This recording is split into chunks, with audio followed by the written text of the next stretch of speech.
Bajo la cinta de plata de la mañana, y sobre el reflejo azul del mar, el barco de vapor se acercaba a Harwich. Valentín, el jefe de la policía de París, caminaba por el muelle con el paso rápido de un hombre que tiene una misión que cumplir.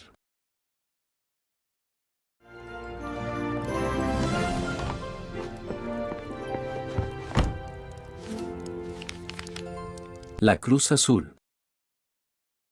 Gilbert Keith Chesterton.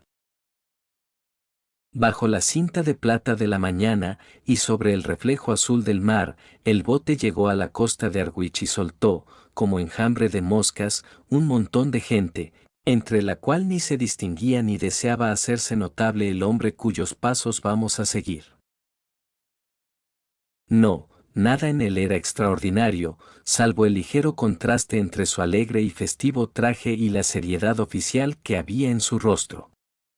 Vestía un chaqué gris pálido, un chaleco, y llevaba sombrero de paja con una cinta casi azul. Su rostro, delgado, resultaba trigueño, y se prolongaba en una barba negra y corta que le daba un aire español y hacía echar de menos la gorguera isabelina. Fumaba un cigarrillo con parsimonia de hombre desocupado.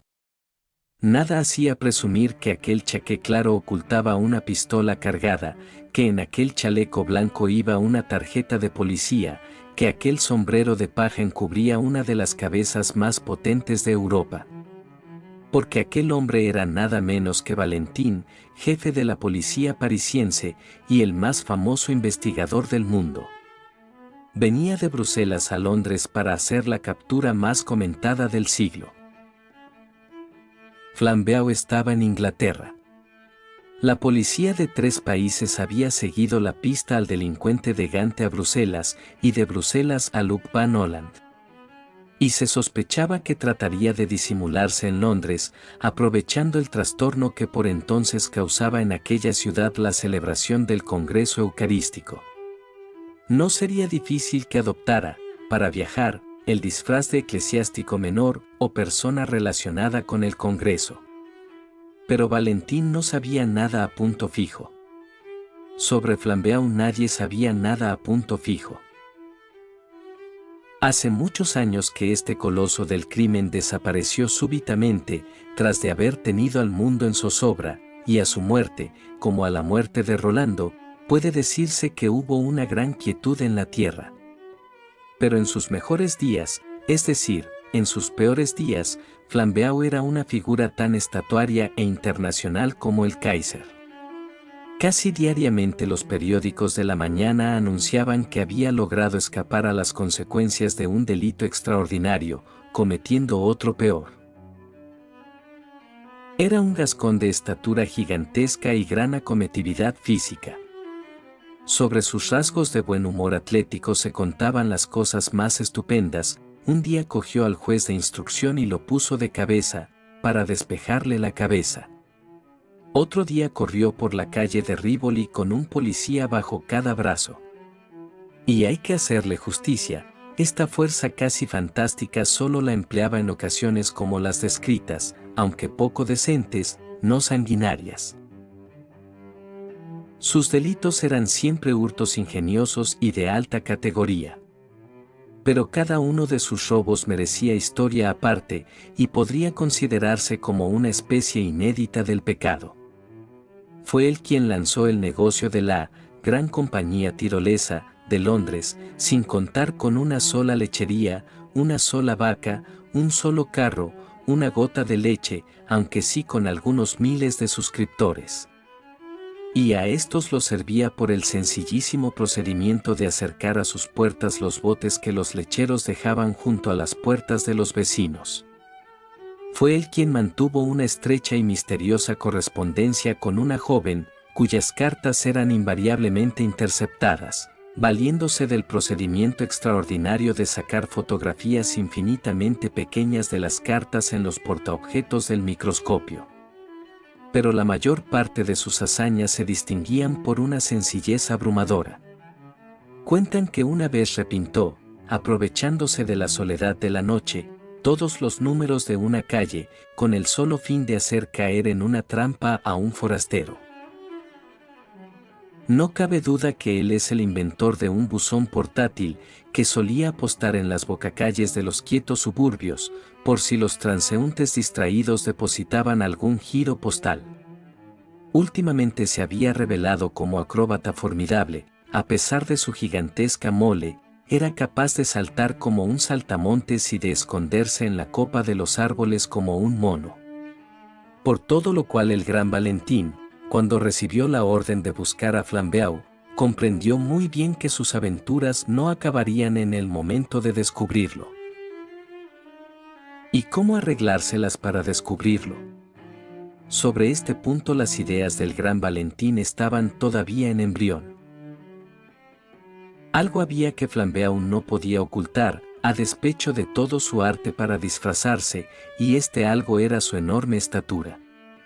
Valentín estaba, pues, decidido, en cuanto cayera bajo su mirada vivaz alguna vendedora de frutas de desmedida talla, o un granadero corpulento, o una duquesa medianamente desproporcionada, a arrestarlos al punto. Pero en todo el tren no había topado con nadie que tuviera trazas de ser un Flambeau disimulado, a menos que los gatos pudieran ser jirafas disimuladas. Respecto a los viajeros que venían en su mismo vagón, estaba completamente tranquilo. Y la gente que había subido al tren en Harwich o en otras estaciones no pasaba de 6 pasajeros. Uno era un empleado del ferrocarril, pequeño él, que se dirigía al punto terminal de la línea. 2 estaciones más allá habían recogido a 3 verduleras lindas y pequeñitas, a una señora viuda, diminuta, que procedía de una pequeña ciudad de Essex, y a un sacerdote católico romano, muy bajo también, que procedía de un pueblecito de Essex. Al examinar, pues, al último viajero, Valentín renunció a descubrir a su hombre, y casi se echó a reír. El curita era la esencia misma de aquellos insulsos habitantes de la zona oriental, tenía una cara redonda y roma, como pudín de Norfolk, unos ojos tan vacíos como el mar del norte, y traía varios paquetitos de papel de estraza que no acertaba a juntar. Sin duda el Congreso Eucarístico había sacado de su estancamiento local a muchas criaturas semejantes, tan ciegas e ineptas como topos desenterrados. Valentín era un escéptico del más severo estilo francés, y no sentía amor por el sacerdocio. Pero sí podía sentir compasión, y aquel triste cura bien podía provocar lástima en cualquier alma. Llevaba una sombrilla enorme, usada ya, que a cada rato se le caía. Al parecer, no podía distinguir entre los 2 extremos de su billete cuál era el de ida y cuál el de vuelta. A todo el mundo le contaba, con una monstruosa candidez, que tenía que andar con mucho cuidado, porque entre sus paquetes de papel traía alguna cosa de legítima plata con unas piedras azules. Esta curiosa mezcolanza de vulgaridad, condición de Essex y santa simplicidad divirtieron mucho al francés hasta la estación de Stratford, donde el cura logró bajarse, quién sabe cómo, con todos sus paquetes a cuestas, aunque todavía tuvo que regresar por su sombrilla. Cuando le vio volver, Valentín, en un rapto de buena intención, le aconsejó que, en adelante, no le anduviera contando a todo el mundo lo del objeto de plata que traía. Pero Valentín, cuando hablaba con cualquiera, parecía estar tratando de descubrir a otro, a todos, ricos y pobres, machos o hembras, los consideraba atentamente, calculando si medirían los 6 pies, porque el hombre a quien buscaba tenía 6 pies y 4 pulgadas. Apeóse en la calle de Liverpool, enteramente seguro de que, hasta allí, el criminal no se le había escapado. Se dirigió a Scotland Yard, la oficina de policía, para regularizar su situación y prepararse los auxilios necesarios, por si se daba el caso. Después encendió otro cigarrillo y se echó a pasear por las calles de Londres. Al pasar la plaza de Victoria se detuvo de pronto. Era una plaza elegante, tranquila, muy típica de Londres, llena de accidental quietud. Las casas, grandes y espaciosas, que la rodeaban, tenían aire, a la vez, de riqueza y de soledad, El pradito verde que había en el centro parecía tan desierto como una verde isla del Pacífico. De las 4 calles que circundaban la plaza, una era mucho más alta que las otras, como para formar un estrado, y esta calle estaba rota por uno de esos admirables disparates de Londres, un restaurante, que parecía extraviado en aquel sitio y venido del barrio de Soho.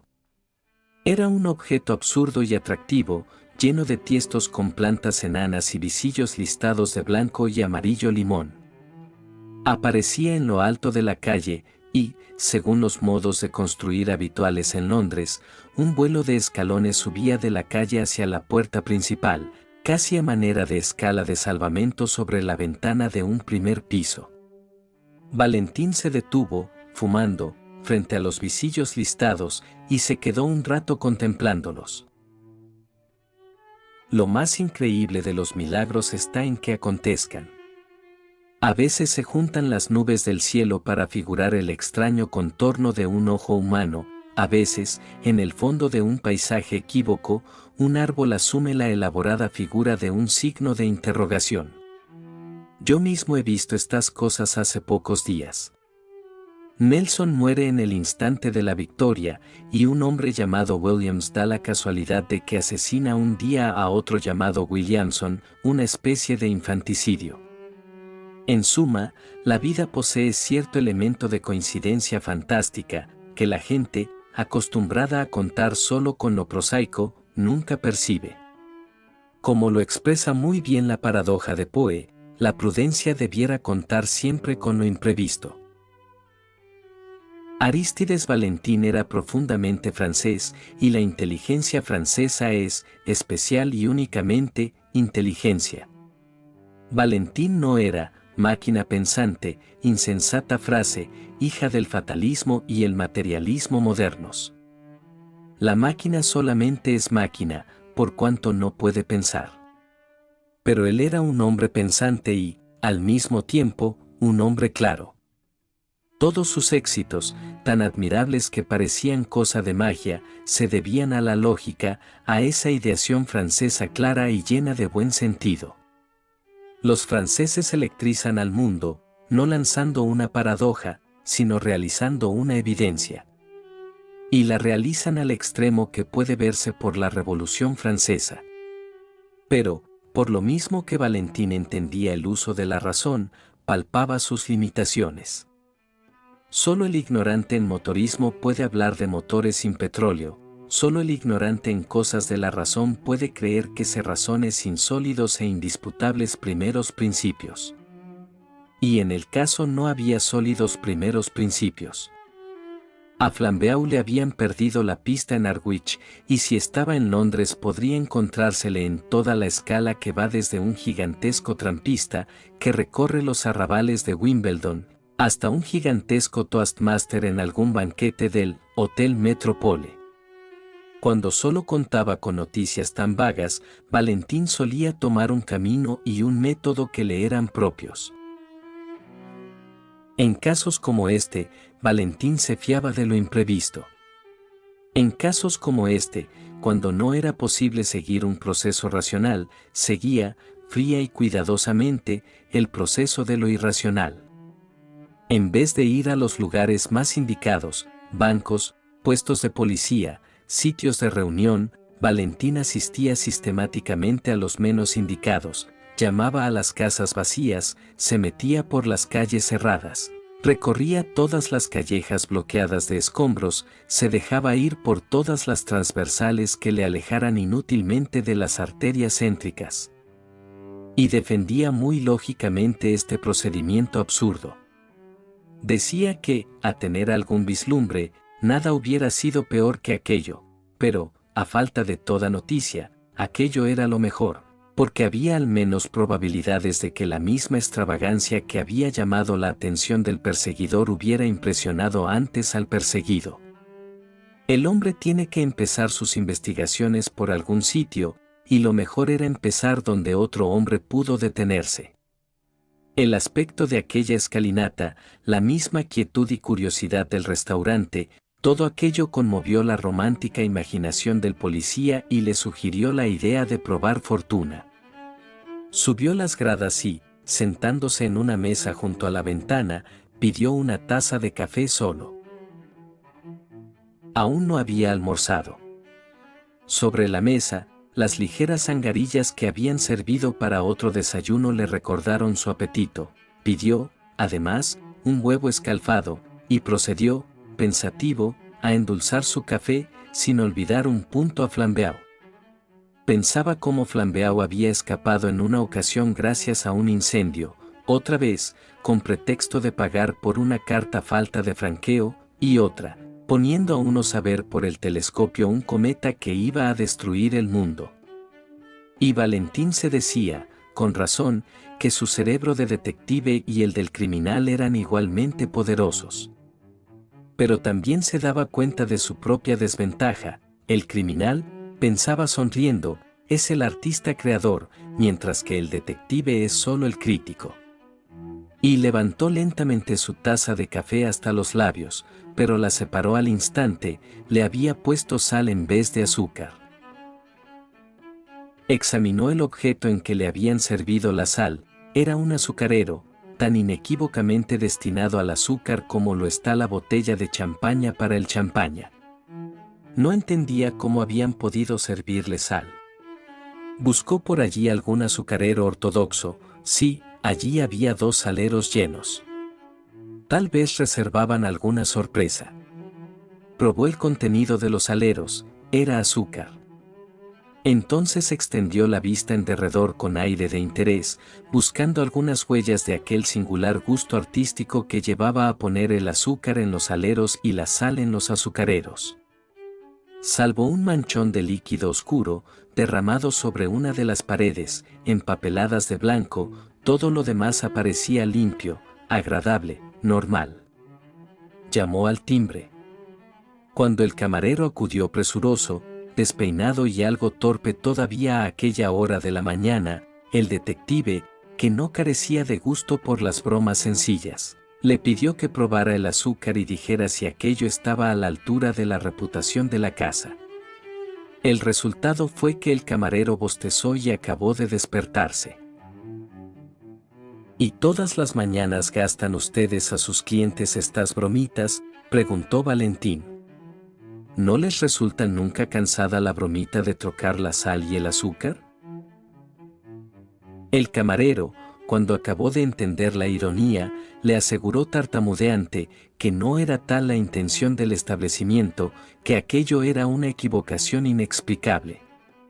Cogió el azucarero y lo contempló, y lo mismo hizo con el salero, manifestando un creciente asombro. Al fin, pidió excusas precipitadamente, se alejó corriendo, y volvió pocos segundos después acompañado del propietario. El propietario examinó también los 2 recipientes, y también se manifestó muy asombrado. De pronto, el camarero soltó un chorro inarticulado de palabras. «Yo creo», dijo tartamudeando, «que fueron esos 2 sacerdotes». «¿Qué sacerdotes?» «Esos que arrojaron la sopa a la pared», dijo. «¿Qué arrojaron la sopa a la pared?», preguntó Valentín, figurándose que aquella era alguna singular metáfora italiana. «Sí, sí», dijo el criado con mucha animación, señalando la mancha oscura que se veía sobre el papel blanco, «la arrojaron allí, a la pared». Valentín miró, con aire de curiosidad al propietario. Este satisfizo su curiosidad con el siguiente relato. «Sí, caballero, así es la verdad, aunque no creo que tenga ninguna relación con esto de la sal y el azúcar. 2 sacerdotes vinieron muy temprano y pidieron una sopa, en cuanto abrimos la casa. Parecían gente muy tranquila y respetable. Uno de ellos pagó la cuenta y salió. El otro, que era más pausado en sus movimientos, estuvo algunos minutos recogiendo sus cosas y al cabo salió también. Pero antes de hacerlo tomó deliberadamente la taza, no se la había bebido toda, y arrojó la sopa a la pared. El camarero y yo estábamos en el interior, Así apenas pudimos llegar a tiempo para ver la mancha en el muro y el salón ya completamente desierto. No es un daño muy grande, pero es una gran desvergüenza. Aunque quise alcanzar a los dos hombres, ya iban muy lejos. Solo pude advertir que doblaban la esquina de la calle de Carstairs. El policía se había levantado, puesto el sombrero y empuñado el bastón. En la completa oscuridad en que se movía, estaba decidido a seguir el único indicio anormal que se le ofrecía, y el caso era, en efecto, bastante anormal. Pagó, cerró de golpe tras de sí la puerta de cristales y pronto había doblado también la esquina de la calle. Por fortuna, aún en los instantes de mayor fiebre conservaba alerta los ojos. Algo le llamó la atención frente a una tienda y al punto retrocedió unos pasos para observarlo. La tienda era un almacén popular de comestibles y frutas, y al aire libre estaban expuestos algunos artículos con sus nombres y precios, entre los cuales se destacaban un montón de naranjas y un montón de nueces. Sobre el montón de nueces había un tarjetón que ponía, con letras azules, naranjas finas de Tánger, 2 por un penique. Y sobre las naranjas, una inscripción semejante e igualmente exacta, decía, nueces finas del Brasil, a 4 la libra. Valentín, considerando los dos tarjetones, pensó que aquella forma de humorismo no le era desconocida, por su experiencia de hacía poco rato. Llamó la atención del frutero sobre el caso. El frutero, con su carota bermeja y su aire estúpido, miró a uno y otro lado de la calle como preguntándose la causa de aquella confusión. Y, sin decir nada, colocó cada letrero en su sitio. El policía, apoyado con elegancia en su bastón, siguió examinando la tienda. Al fin exclamó: «Perdone usted, señor mío, mi indiscreción. Quisiera hacerle a usted una pregunta referente a la psicología experimental y a la asociación de ideas». El caribermejo comerciante le miró de un modo amenazador. El detective, blandiendo el bastoncillo en el aire, continuó alegremente: ¿Qué hay de común entre dos anuncios mal colocados en una frutería y el sombrero de teja de alguien que ha venido a pasar a Londres un día de fiesta? O, para ser más claro, ¿qué relación mística existe entre estas nueces, anunciadas como naranjas, y la idea de dos clérigos, uno muy alto y otro muy pequeño? Los ojos del tendero parecieron salírsele de la cabeza, como los de un caracol. Por un instante se dijera que se iba a arrojar sobre el extranjero. Y, al fin, exclamó, iracundo: «No sé lo que tendrá usted que ver con ellos, pero si son amigos de usted, dígales de mi parte que les voy a estrellar la cabeza, aunque sean párrocos, como vuelvan a tumbarme mis manzanas». ¿De veras?, preguntó el detective con mucho interés. ¿Le tumbaron a usted las manzanas? Como que uno de ellos, repuso el enfurecido frutero, las echó a rodar por la calle, de buena gana le hubiera yo cogido, pero tuve que entretenerme en arreglar otra vez el montón. ¿Y hacia dónde se encaminaron los párrocos? Por la segunda calle, a mano izquierda, y después cruzaron la plaza. «Gracias», dijo Valentín, y desapareció como por encanto. A las 2 calles se encontró con un guardia, y le dijo: «Oiga usted, guardia, un asunto urgente. ¿Ha visto usted pasar a 2 clérigos con sombrero de teja?». El guardia trató de recordar. «Sí, señor, los he visto. Por cierto que uno de ellos me pareció ebrio, estaba en mitad de la calle como atontado». «¿Por qué calle tomaron?», le interrumpió Valentín. «Tomaron uno de aquellos ómnibus amarillos que van a Hampstead». Valentín exhibió su tarjeta oficial y dijo precipitadamente: Llame usted a 2 de los suyos, que vengan conmigo en persecución de esos hombres.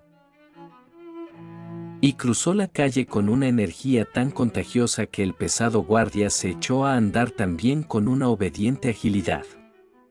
Antes de 2 minutos, un inspector y un hombre en traje de paisano se reunieron al detective francés. ¿Qué se le ofrece, caballero?, comenzó el inspector, con una sonrisa de importancia. Valentín señaló con el bastón. Ya se lo diré a usted cuando estemos en aquel ómnibus, contestó, escurriéndose y abriéndose paso por entre el tráfago de la calle.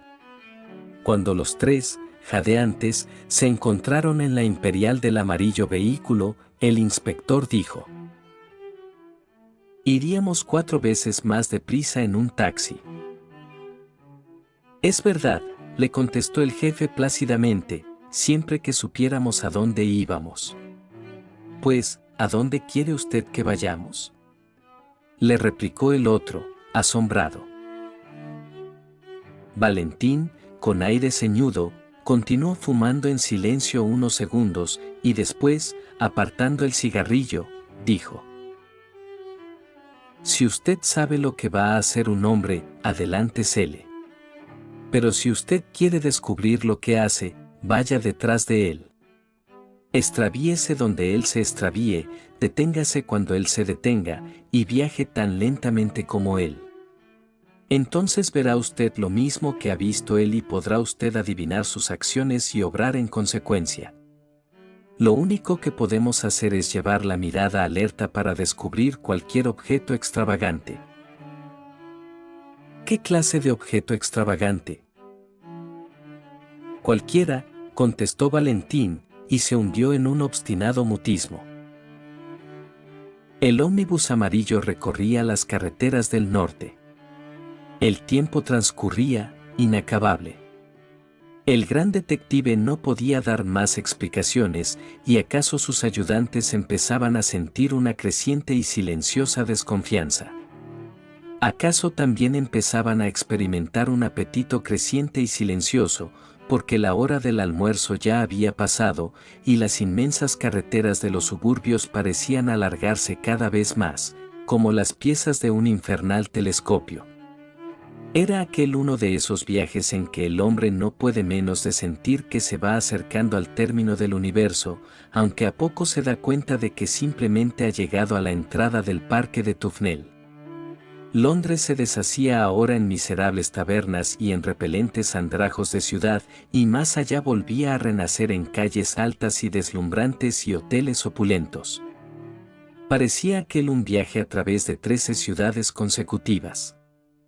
El crepúsculo invernal comenzaba ya a vislumbrarse, amenazador, frente a ellos, pero el detective parisiense seguía sentado sin hablar, mirando a todas partes, no perdiendo un rasgo de las calles que ante él se desarrollaban.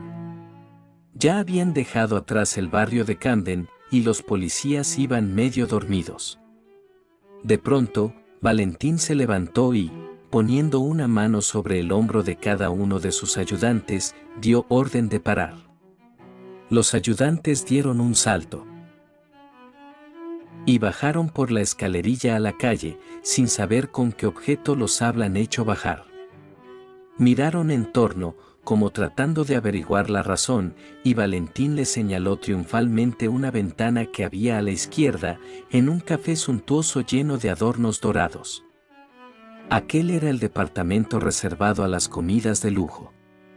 Había un letrero: restaurante. La ventana, como todas las de la fachada, tenía una vidriera escarchada y ornamental. Pero en medio de la vidriera había una rotura grande, negra, como una estrella entre los cielos.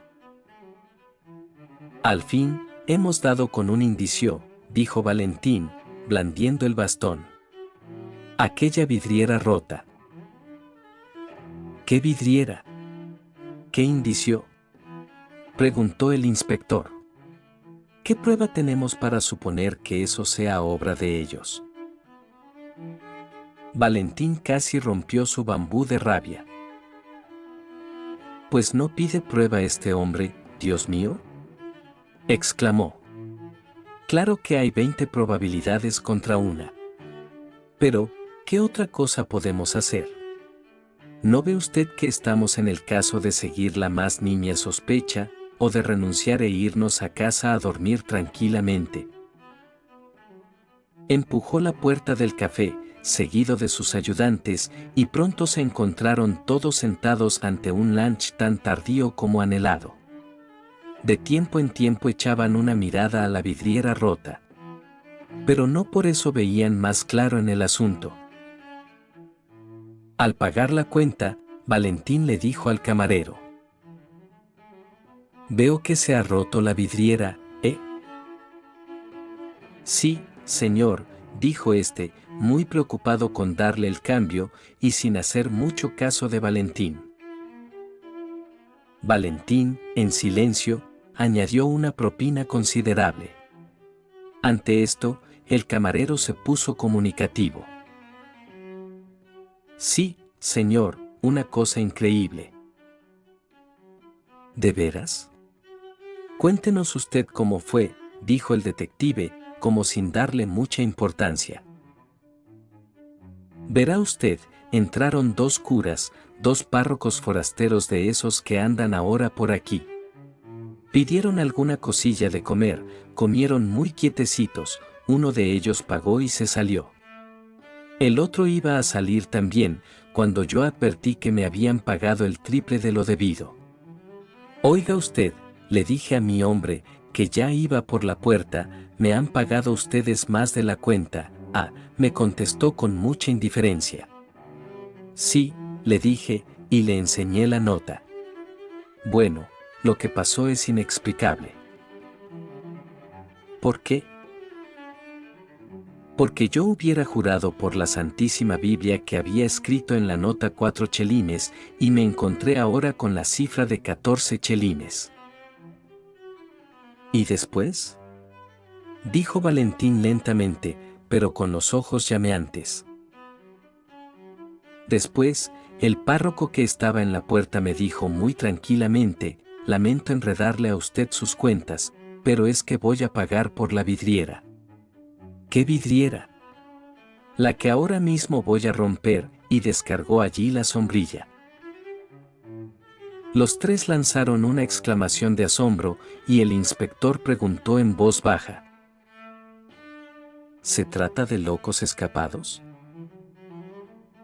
El camarero continuó, complaciéndose manifiestamente en su extravagante relato. Me quedé tan espantado, que no supe qué hacer. El párroco se reunió al compañero y doblaron por aquella esquina. Y después se dirigieron tan deprisa hacia la calle de Bullock, que no pude darles alcance, aunque eché a correr tras ellos. «A la calle de Bullock», ordenó el detective. Y salieron disparados hacia allá, tan veloces como sus perseguidos. Ahora se encontraron entre callecitas enladrilladas que tenían aspecto de túneles, callecitas oscuras que parecían formadas por la espalda de todos los edificios. La niebla comenzaba a envolverlos, y aún los policías londinenses se sentían extraviados por aquellos parajes. Pero el inspector tenía la seguridad de que saldrían por cualquier parte al parque de Hampstead.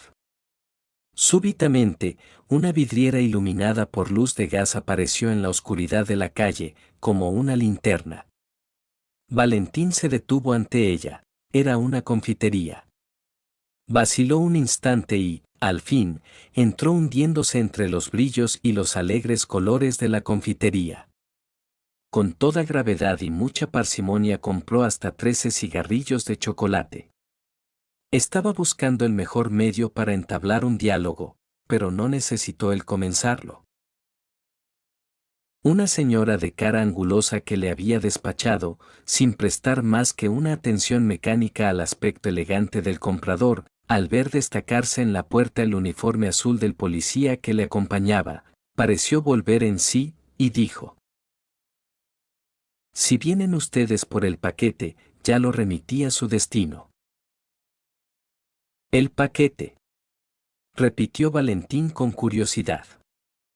El paquete que dejó ese señor párroco.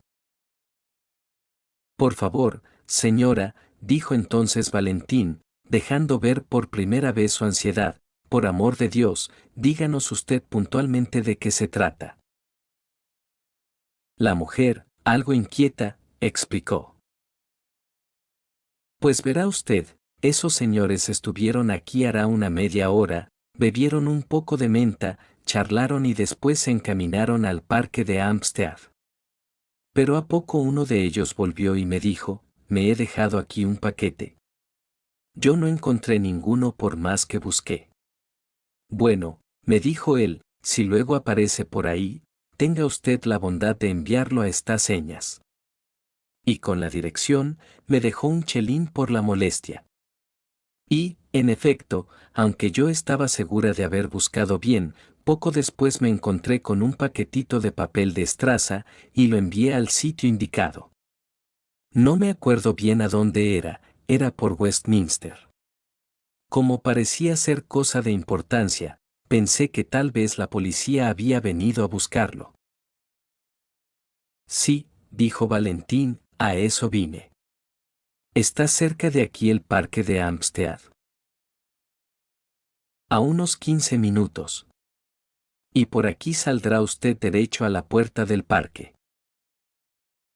Valentín salió de la confitería precipitadamente y echó a correr en aquella dirección, sus ayudantes le seguían con un trotecillo de mala gana. La calle que recorrían era tan estrecha y oscura, que cuando salieron al aire libre se asombraron de ver que había todavía tanta luz. Una hermosa cúpula celeste, color verde pavó, se hundía entre fulgores dorados, donde resaltaban las masas oscuras de los árboles, ahogadas en lejanías violetas. El verde fulgurante era ya lo bastante oscuro para dejar ver, como unos puntitos de cristal, algunas estrellas. Todo lo que aún quedaba de la luz del día caía en reflejos dorados por los términos de Hampstead y aquellas cuestas que el pueblo gusta de frecuentar y reciben el nombre de Valle de la Salud. Los obreros, endomingados, aún no habían desaparecido, quedaban, ya borrosas en la media luz, unas cuantas parejas por los bancos, y aquí y allá, a lo lejos, una muchacha se mecía, gritando, en un columpio. En torno a la sublime vulgaridad del hombre, la gloria del cielo se iba haciendo cada vez más profunda y oscura. Y de arriba de la cuesta, Valentín se detuvo a contemplar el valle. Entre los grupitos negros que parecían irse deshaciendo a distancia, había uno, negro entre todos, que no parecía deshacerse, un grupito de dos figuras vestidas con hábitos clericales. Aunque estaban tan lejos que parecían insectos, Valentín pudo darse cuenta de que una de las dos figuras era más pequeña que la otra. Y aunque el otro hombre andaba algo inclinado, como hombre de estudio, y cual si tratara de no hacerse notar, a Valentín le pareció que bien medía 6 pies de talla. Apretó los dientes y, cimbreando el bambú, se encaminó hacia aquel grupo con impaciencia. Cuando logró disminuir la distancia y agrandar las dos figuras negras cual con ayuda de microscopio, notó algo más, algo que le sorprendió mucho, aunque, en cierto modo, ya lo esperaba. Fuera quien fuera el mayor de los dos, no cabía duda respecto a la identidad del menor, era su compañero del tren de Erdwich, aquel cura pequeñín y regordete de Essex, a quien él había aconsejado no andar diciendo lo que traía en sus paquetitos de papel de estraza. Hasta aquí todo se presentaba muy racionalmente. Valentín había logrado averiguar aquella mañana que un tal padre Brown, que venía de Essex, traía consigo una cruz de plata con zafiros, reliquia de considerable valor, para mostrarla a los sacerdotes extranjeros que venían al Congreso. Aquel era, sin duda, el objeto de plata con piedras azules, y el padre Brown, sin duda, era el propio y diminuto paleto que venía en el tren. No había nada de extraño en el hecho de que Flambeau tropezara con la misma extrañeza en que Valentín había reparado. Flambeau no perdía nada de cuanto pasaba junto a él. Y nada de extraño tenía el hecho de que, al oír hablar Flambeau de una cruz de zafiros, se le ocurriera robársela. Aquello era lo más natural del mundo. Y de seguro que Flambeau se saldría con la suya, teniendo que habérselas con aquel pobre cordero de la sombrilla y los paquetitos. Era el tipo de hombre en quien todo el mundo puede hacer su voluntad, atarlo con una cuerda y llevárselo hasta el Polo Norte. No era de extrañar que un hombre como Flambeau, disfrazado de cura, hubiera logrado arrastrarlo hasta Hampstead Heath. La intención delictuosa era manifiesta. Y el detective compadecía al pobre curita desamparado, y casi desdeñaba a Flambeau por encarnizarse en víctimas tan indefensas. Pero cuando Valentín recorría la serie de hechos que le habían llevado al éxito de sus pesquisas, en vano se atormentaba tratando de descubrir en todo el proceso el menor ritmo de razón. ¿Qué tenía de común el robo de una cruz de plata y piedras azules con el hecho de arrojar la sopa a la pared? ¿Qué relación había entre esto y el llamar nueces a las naranjas o el pagar de antemano los vidrios que se van a romper? Había llegado al término de la casa, pero no sabía por cuáles caminos. Cuando fracasaba, y pocas veces le sucedía, solía dar siempre con la clave del enigma, aunque perdiera al delincuente. Aquí había cogido al delincuente, pero la clave del enigma se le escapaba.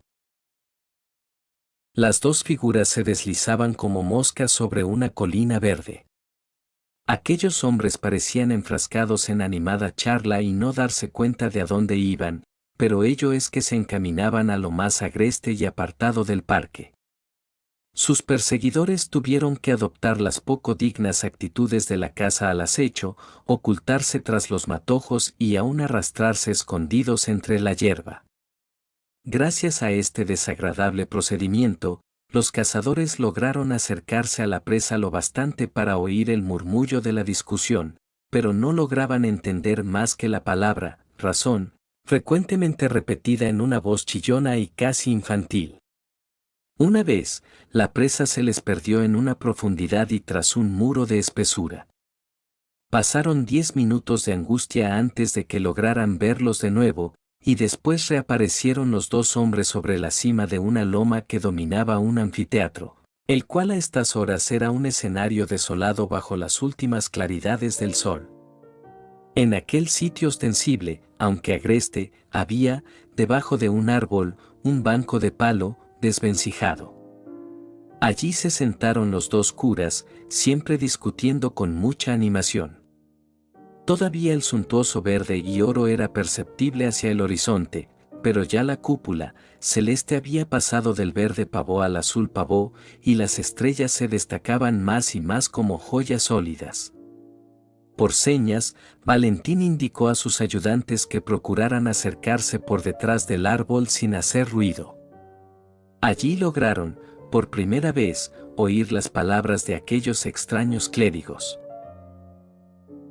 Tras de haber escuchado unos 2 minutos, se apoderó de Valentín una duda atroz. ¿Si habría arrastrado a los dos policías ingleses hasta aquellos nocturnos campos para una empresa tan loca como sería la de buscar higos entre los cardos? Porque aquellos dos sacerdotes hablaban realmente como verdaderos sacerdotes, piadosamente, con erudición y compostura, de los más abstrusos enigmas teológicos. El curita de Essex hablaba con la mayor sencillez, de cara hacia las nacientes estrellas. El otro inclinaba la cabeza, como si fuera indigno de contemplarlas.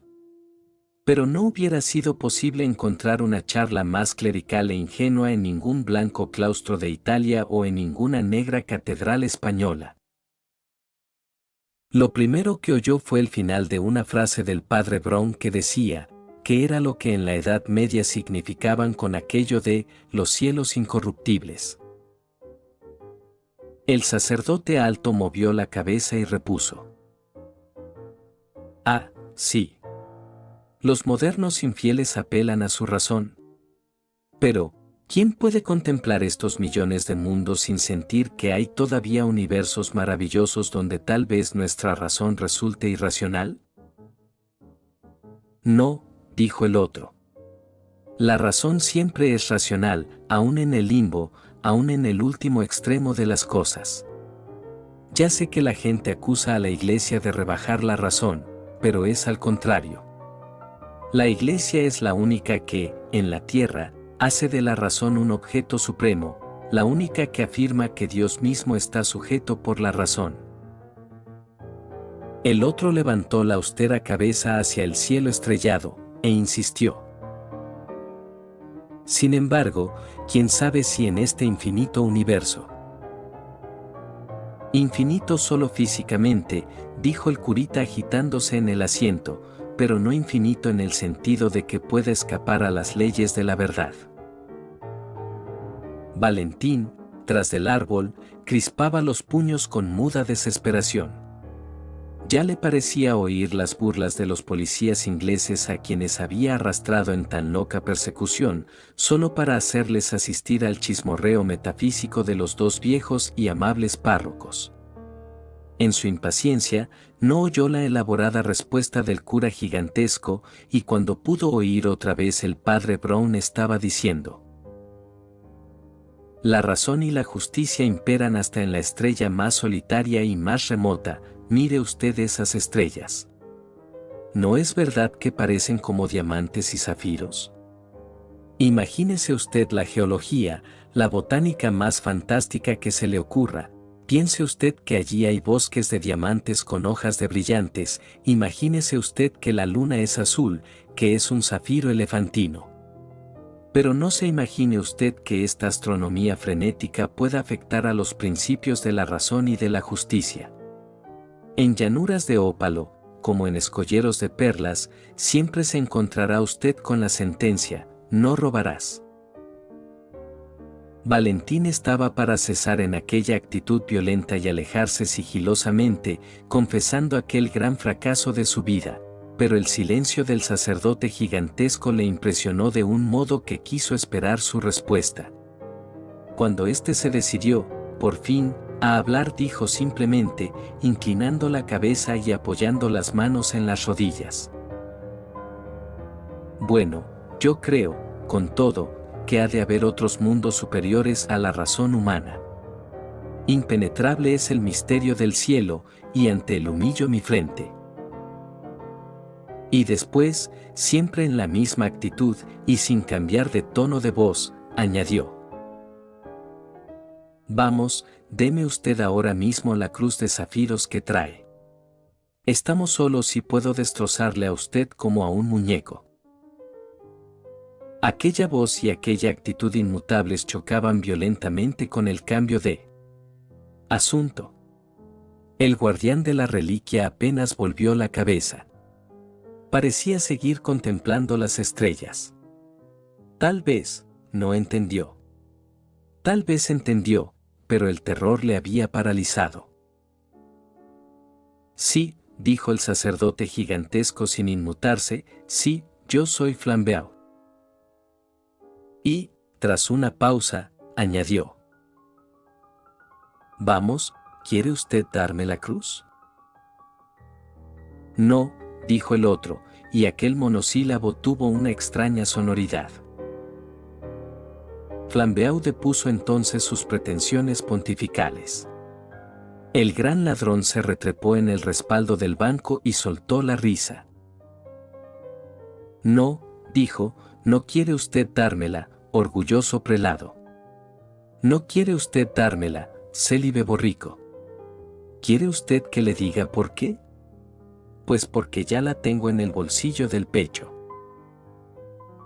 El hombrecillo de Essex volvió hacia él, en la penumbra una cara que debió de reflejar el asombro, y con la tímida sinceridad del secretario privado, exclamó: ¿pero, está usted seguro? Flambeau aulló con deleite. Verdaderamente, dijo, es usted tan divertido como una farsa en 3 actos. Sí, hombre de Dios, estoy enteramente seguro.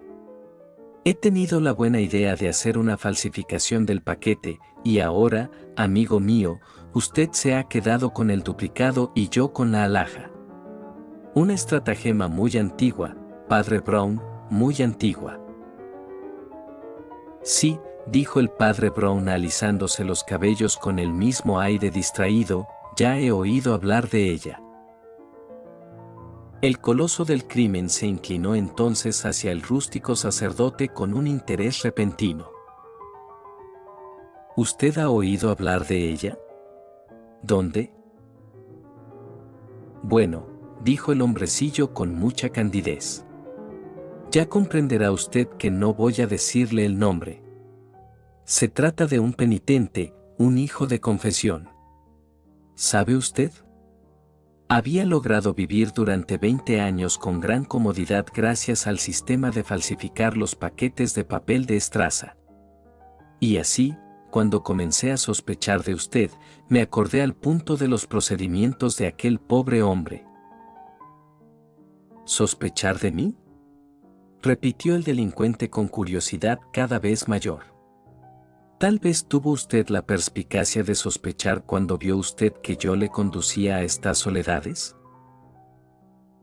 No, no, dijo Brown, como quien pide excusas.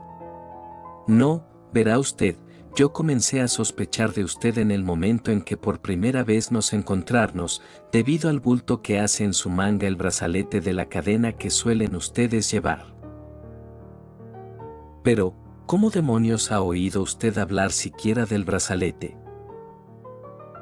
¿Qué quiere usted, nuestro pobre rebaño?, dijo el padre Brown, arqueando las cejas con aire indiferente.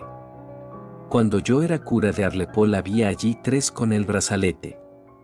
De modo que, habiendo desconfiado de usted desde el primer momento, como usted comprende, quise asegurarme de que la cruz quedaba a salvo de cualquier contratiempo.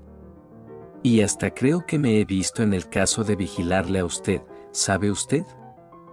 Finalmente, vi que usted cambiaba los paquetes. Y entonces, vea usted, yo los volví a cambiar. Y después, dejé el verdadero por el camino. ¿Qué lo dejó usted?, repitió Flambeau, y por la primera vez, el tono de su voz no fue ya triunfal. Vea usted cómo fue, continuó el curita con el mismo tono de voz. Regresé a la confitería aquella y pregunté si me había dejado por ahí un paquete, y di ciertas señas para que lo remitieran si acaso aparecía después. Yo sabía que no me había dejado antes nada, pero cuando regresé a buscar lo dejé realmente. Así, en vez de correr tras de mí con el valioso paquete, lo han enviado a estas horas a casa de un amigo mío que vive en Westminster. Y luego añadió, amargamente, también esto lo aprendí de un pobre sujeto que había en Arlepol. Tenía la costumbre de hacerlo con las maletas que robaba en las estaciones, ahora el pobre está en un monasterio. Oh, tiene uno que aprender muchas cosas, ¿sabe usted?, prosiguió sacudiendo la cabeza con el mismo aire del que pide excusas. No puede uno menos de portarse como sacerdote. La gente viene a nosotros y nos lo cuenta todo. Flambeau sacó de su bolsillo un paquete de papel de estraza y lo hizo pedazos. No contenía más que papeles y unas barritas de plomo. Saltó sobre sus pies revelando su gigantesca estatura, y gritó: No le creo a usted. No puedo creer que un patán como usted sea capaz de eso. Yo creo que trae usted consigo la pieza, y si usted se resiste a dármela, ya ve usted, estamos solos, la tomaré por fuerza. No, dijo con naturalidad el padre Brown, y también se puso de pie. No la tomará usted por fuerza. Primero, porque realmente no la llevo conmigo. Y segundo, porque no estamos solos. Flambeau se quedó suspenso. Detrás de este árbol, dijo el padre Brown señalándolo, están 2 forzudos policías, y con ellos el detective más notable que hay en la tierra. ¿Me pregunta usted que cómo vinieron? Pues porque yo los atraje, naturalmente. ¿Qué cómo lo hice? Pues se lo contaré a usted si se empeña. Por Dios. ¿No comprende usted que, trabajando entre la clase criminal, aprendemos muchísimas cosas? Desde luego, yo no estaba seguro de que usted fuera un delincuente, y nunca es conveniente hacer un escándalo contra un miembro de nuestra propia iglesia. Así, procuré antes probarle a usted, para ver si, a la provocación se descubría usted de algún modo. Es de suponer que todo hombre hace algún aspaviento si se encuentra con que su café está salado. Si no lo hace, es que tiene buenas razones para no llamar sobre sí la atención de la gente. Cambié, pues, la sal y el azúcar, y advertí que usted no protestaba. Todo hombre protesta si le cobran 3 veces más de lo que debe. Y si se conforma con la cuenta exagerada, es que le importa pasar inadvertido. Yo alteré la nota, y usted la pagó sin decir palabra. Parecía que el mundo todo estuviera esperando que Flambeau, de un momento a otro, saltara como un tigre. Pero, por el contrario, se estuvo quieto, como si le hubieran amansado con un conjuro. La curiosidad más aguda le tenía como petrificado. Pues bien, continuó el padre Brown con pausada lucidez, como usted no dejaba rastro a la policía, era necesario que alguien lo dejara, en su lugar. Y a donde quiera que fuimos juntos, procuré hacer algo que diera motivo a que se hablara de nosotros para todo el resto del día. No causé daños muy graves por lo demás, una pared manchada, unas manzanas por el suelo, una vidriera rota. Pero, en todo caso, salvé la cruz, porque hay que salvar siempre la cruz. A esta hora está en Westminster. Yo hasta me maravillo de que no lo haya usted estorbado con el silbido del asno. ¿El qué?, preguntó Flambeau. Vamos, me alegro de que nunca haya usted oído hablar de eso, dijo el sacerdote con una muequecilla. Es una atrocidad. Ya estaba yo seguro de que usted era demasiado bueno, en el fondo, para ser un silbador. Yo no hubiera podido en tal caso contrarrestarlo, ni siquiera con el procedimiento de las marcas, no tengo bastante fuerza en las piernas. Pero, ¿de qué me está usted hablando?, preguntó el otro. Hombre, creí que conocía usted las marcas, dijo el padre Brown agradablemente sorprendido. Ya veo que no está usted tan envilecido. Pero, ¿cómo diablos está usted al cabo de tantos horrores?, gritó Flambeau. La sombra de una sonrisa cruzó por la cara redonda y sencillota del clérigo. Oh, probablemente a causa de ser un borrico célibe, repuso.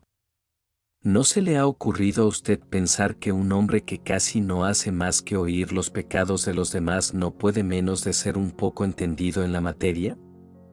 Además, debo confesarle a usted que otra condición de mi oficio me convenció de que usted no era un sacerdote.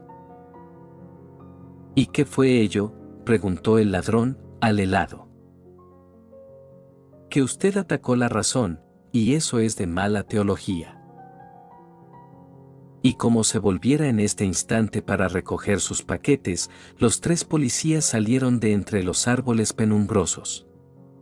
Flambeau era un artista, y también un deportista. Dio un paso atrás y saludó con una cortés reverencia a Valentín. No, a mí, no, mon ami, dijo este con nitidez argentina. Inclinémonos los dos ante nuestro común maestro.